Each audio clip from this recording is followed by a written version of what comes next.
Yes, anyone can make a peanut butter and jelly sandwich, but can you make a good one? Here's what you'll need: peanut butter, jelly, slices of bread of your choice. Step 1. Using a knife, spread a generous layer of peanut butter on one slice of bread. Step 2. Clean the knife with a napkin or use another knife so that the peanut butter and jelly don't mix in their containers. Step 3. Spread the jelly or jam on the other slice of bread.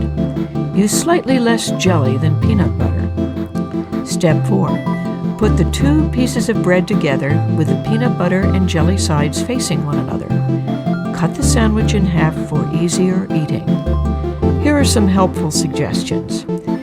If you use a natural peanut butter that needs to be refrigerated, let the peanut butter come to room temperature before you spread it to avoid tearing the bread. And this is how to make the perfect peanut butter and jelly sandwich.